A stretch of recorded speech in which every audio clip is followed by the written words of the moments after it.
Welcome to the Lego area. Isa po to sa mga favorite puntahan ni Kayden sa Toy Kingdom dahil meron po ditong free play po ng mga Lego.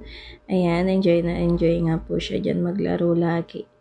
Recommended ko po sa mga may mga batang makulit yung gantong tali nga po, no, para in case hindi po sila mawawala kasi nawala po dito si Kayden, sobrang likot. Ngayon naglalaro-laro pa siya dyan, enjoy siya, pero mamaya-maya po magsasawa siya dyan kaya mag-iikot-ikot po yan siya dyan.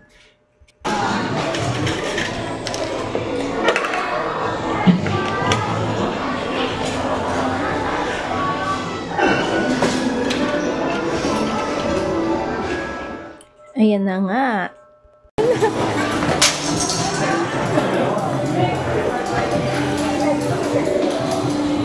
Snack bus.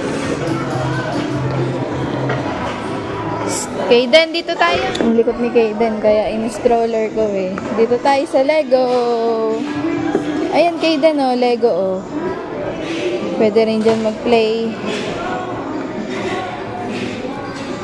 Tapos meron pa ditong Lego. Yan o. Yan o. Gusto mo dyan mag-play?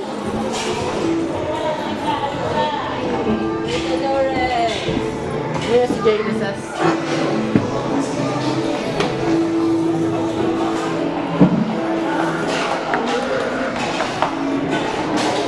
Yan, dyan talaga punta niya. Welcome to customer service team. Kayden, saan ka pupunta? Saan pupunta? Saan pupunta? Dia! Meron? Uy, gusto niya piano. Mahilig talaga to sa music eh. Mahilig sa music. Ayan o, piano. Ala, gusto niya dito sa Barbie.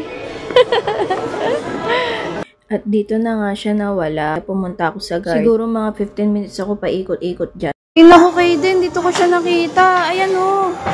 Akala ko nawawala na. Kayden naman, akala ko nawawala ka. CD5 to customer service. CD5 to... Ito o, sa mga toys o. Ay, naku Kayden. Oo, sumasakay siya sa mga cars, tapos nag-i-slide.